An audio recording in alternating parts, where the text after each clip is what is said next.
คณะผู้แทนองค์การกวดสอบแห่งรัฐสาธารณรัฐประชาธิปไตยประชาชนลาว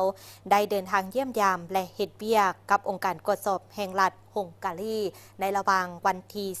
17-23 มีนาคม 2025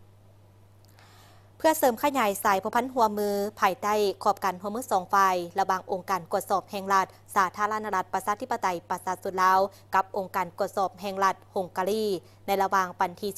17-23 มีนาคม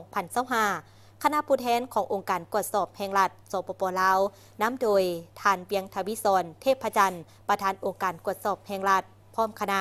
ได้เดินทางไปเคลื่อนไหวเยี่ยมยามและเฮ็ดเวียกที่องค์การกวดสอบแห่งรัฐฮงการีที่เมืองบูดาเปสต์ประเทศฮงการีโดยได้รับการต้อนรับของทานลาสโลวินดิสประธานองค์การกวดสอบแห่งรัฐฮงการี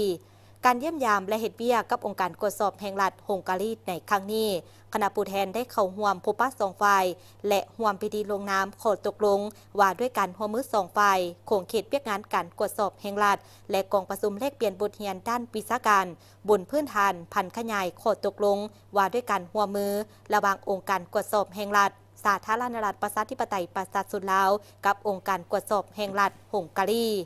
การพบปะสองฝ่ายในครั้งนี้บ่เพียงแต่เป็นขีดหมายในการสืบต่อเสริมขยายสายพัวพันหัวมือภายใต้ขอบการหัวมือสองฝ่ายหากยังเป็นการ